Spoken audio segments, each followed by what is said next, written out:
कि नीतीश कुमार को India alliance में जाकर मिला के एकमात्र लक्ष्य, एकमात्र सपना जो नीतीश कुमार का था वो यही था कि विपक्षी एकता की मुहिम शुरू हो, उसे पूरा किया जाए और बजाबते प्रधानमंत्री प्रत्याशी के तौर पर नीतीश कुमार को विपक्ष जो है वो प्रोजेक्ट करे।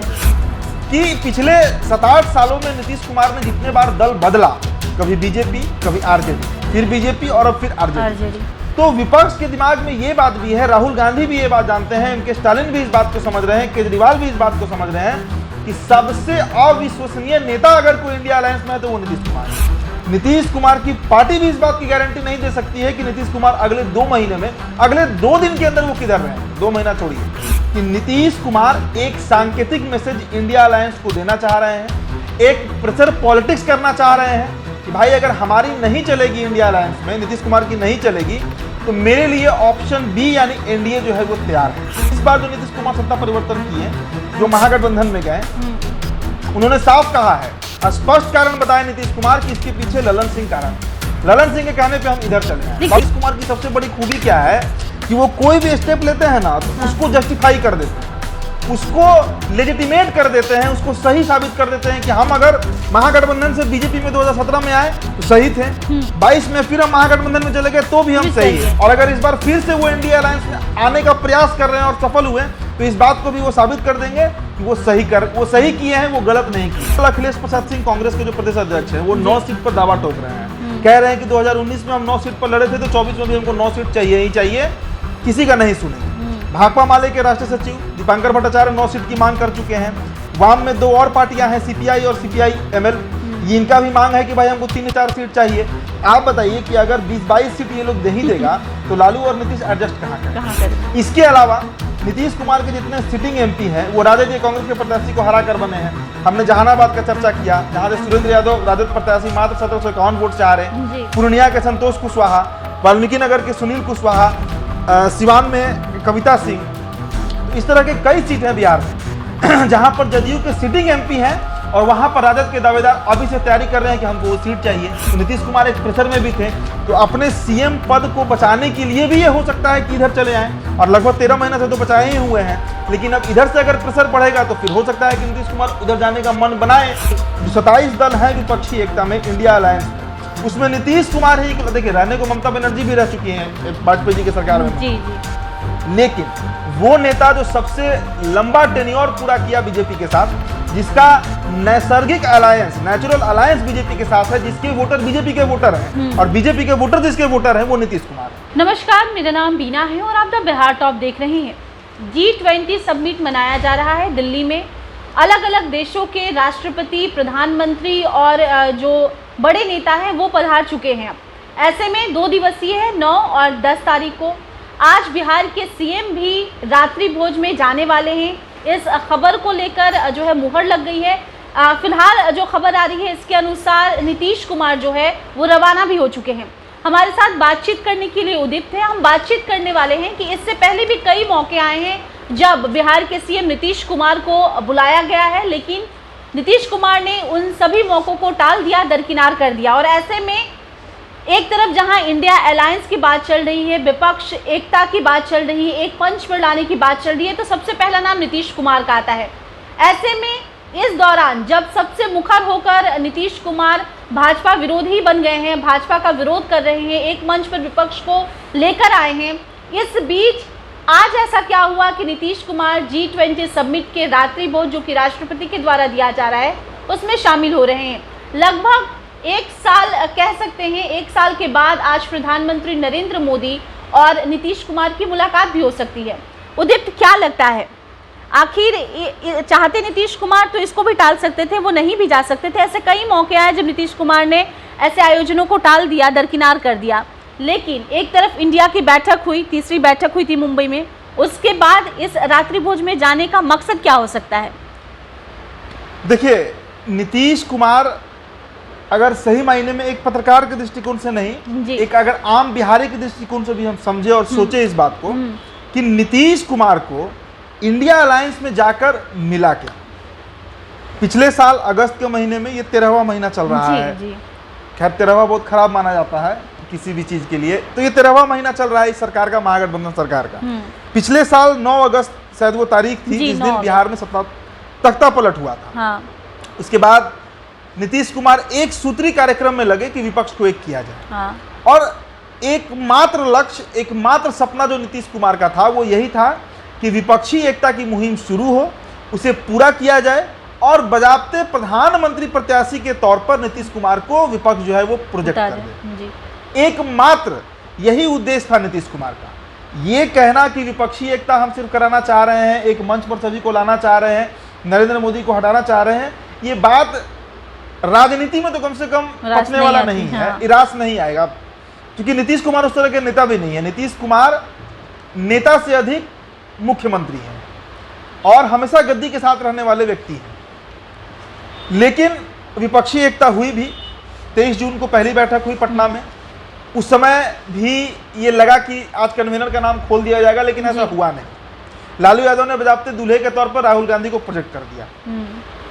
दूसरी बैठक अब याद कीजिए 17 और 18 जुलाई को हुई थी बेंगलुरु में हुई थी। वहां पर भी उस दिन तो मीडिया को ये लग ही रहा था, हम लोग भी उस इंतजार में थे कि नीतीश कुमार का नाम आज खुलेगा।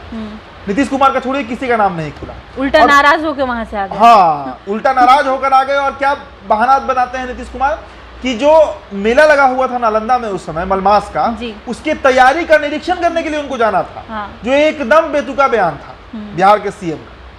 इसके अलावा तीसरी बैठक देखिए, अभी 10 दिन पहले हुआ है, 31 अगस्त और 1 सितंबर को। उसमें नीतीश कुमार के हाथ क्या लगा? कुछ भी नहीं लगा।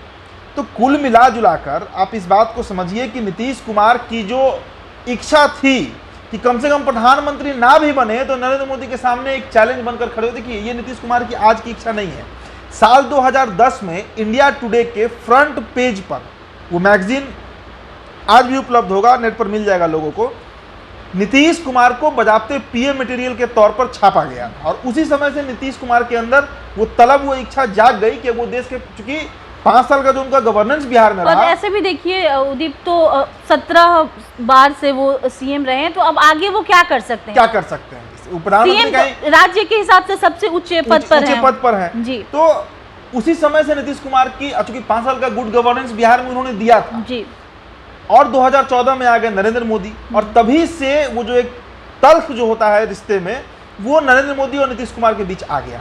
अब नीतीश कुमार बदला ले कैसे? क्योंकि ये शांत बैठने वाले नेता में से है भी नहीं, उनके पास एकमात्र अब यही विकल्प था। लेकिन ये पूरी तरीके से धराशायी हो गया, विपक्षी एकता फेल हो गया।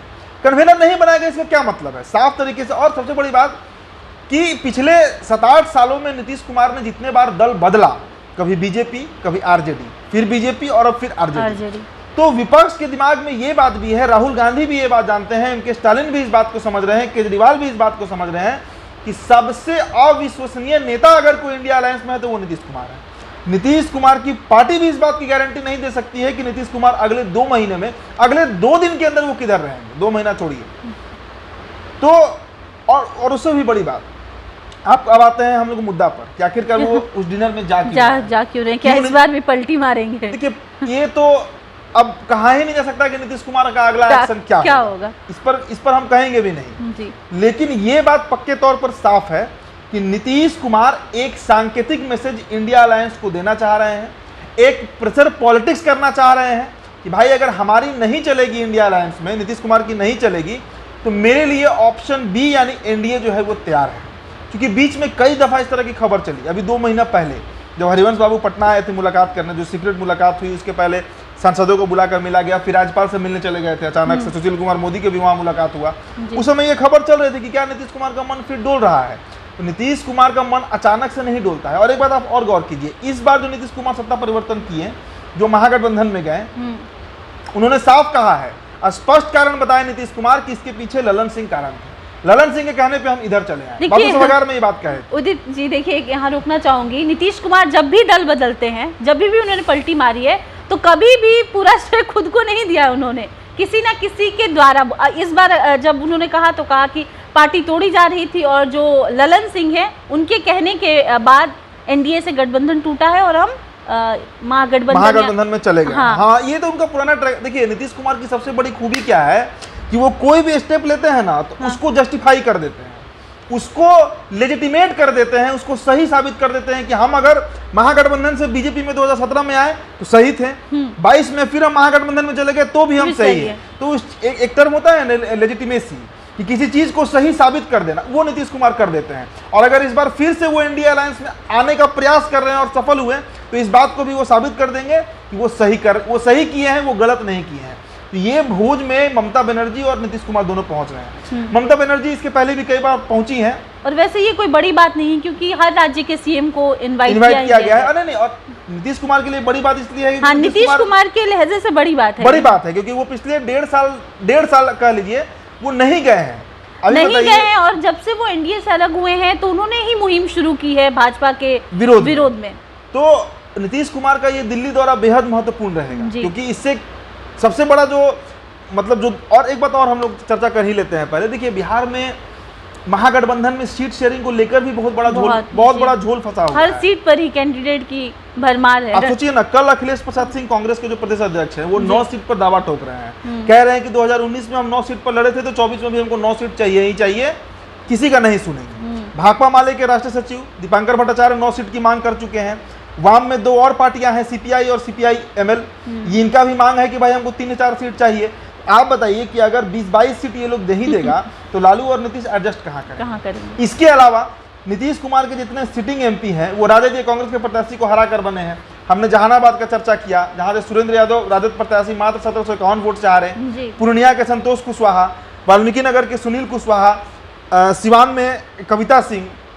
तो इस तरह के कई सीट हैं बिहार में जहां पर जदयू के सिटिंग एमपी हैं और वहां पर राजद के दावेदार अभी से तैयारी कर रहे हैं कि हमको वो सीट चाहिए।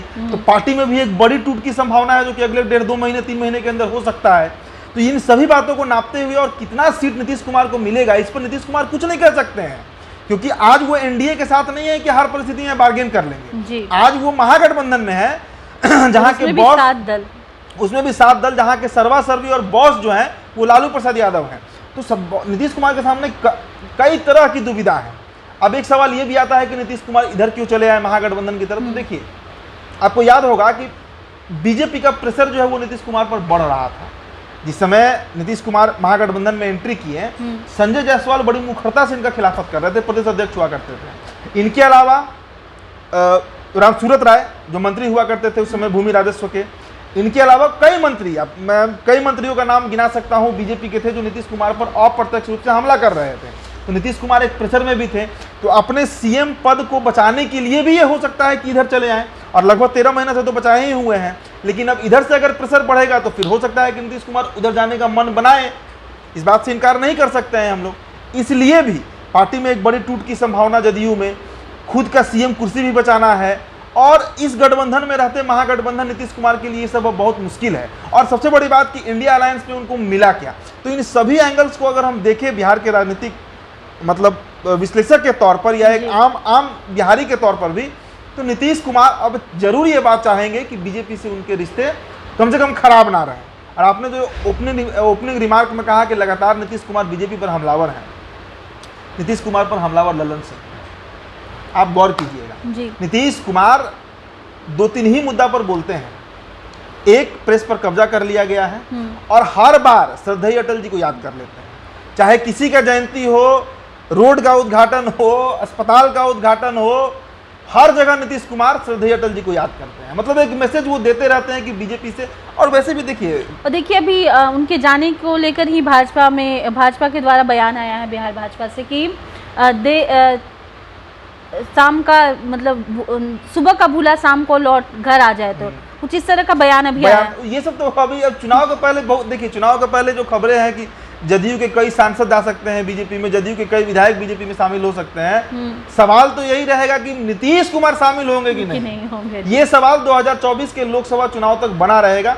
और विपक्षी एकता में जो 27 दल हैं, एक और बात, अंतिम बात मैं बता दे रहा हूँ, जो 27 दल हैं विपक्षी एकता में इंडिया अलायंस में, उसमें नीतीश कुमार ही, देखिए रहने को ममता बनर्जी भी रह चुकी हैं वाजपेयी जी के सरकार में, लेकिन वो नेता जो सबसे लंबा टेन्योर पूरा किया बीजेपी के साथ, जिसका नैसर्गिक अलायंस, नेचुरल अलायंस बीजेपी के साथ है, जिसके वोटर बीजेपी के वोटर हैं और बीजेपी के वोटर जिसके वोटर हैं, वो नीतीश कुमार है।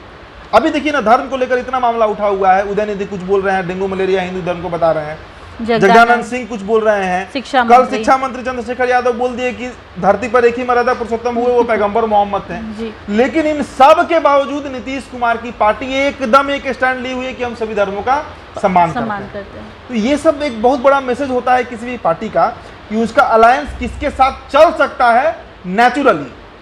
जैसे कि लेफ्ट का जो अलायंस है, सीपीआई का सीपीआईएम के साथ चलेगा, सीपीआईएम का सीपीआईएमएल के साथ चलेगा, कांग्रेस और राजद साथ में चल सकती है लंबे समय तक। लालू जी मंत्री भी रहे मनमोहन सरकार में, आज भी वो लोग साथ हैं। अभी देखिए मटन बना राहुल गांधी और लालू यादव का, उसी तरह का अलायंस नीतीश कुमार का बीजेपी के साथ रहा है।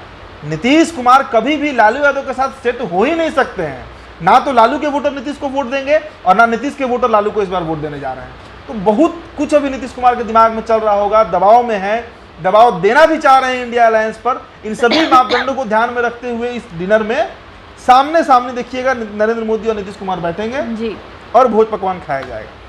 देखिए आज जो है ये रात्रि भोज का आयोजन जो किया गया है राष्ट्रपति के द्वारा दिया गया है, और ऐसे में नीतीश कुमार, जो खबर अब तक सामने आई है इसके अनुसार नीतीश कुमार बिहार से रवाना हो चुके हैं यहाँ पर शामिल होने के लिए। अब देखने वाली बात ये होगी कि क्या नीतीश कुमार को लेकर जो चर्चा चल रही है, क्योंकि कई ऐसे आयोजनों को उन्होंने टाला है जो भाजपा के द्वारा या केंद्र सरकार के द्वारा जब उनको इनवाइट किया गया था, और ऐसे में G20 समिट में नीतीश कुमार शिरकत करने वाले हैं। एक लंबे अंतराल के बाद नरेंद्र मोदी और या यूँ कह लें कि एनडीए से गठबंधन टूटने के बाद नीतीश कुमार और नरेंद्र मोदी आमने सामने होंगे। बहरहाल नीतीश कुमार पलटी मारेंगे या नहीं इसका कहा नहीं जा सकता, लेकिन नीतीश कुमार इस जो पार्टी रात्रि भोज का आयोजन किया गया इसमें जाकर कहीं ना कहीं जो अलायंस बना है INDIA, इस पर प्रेशर पॉलिटिक्स बनाने की कवायद में जुटे हुए हैं।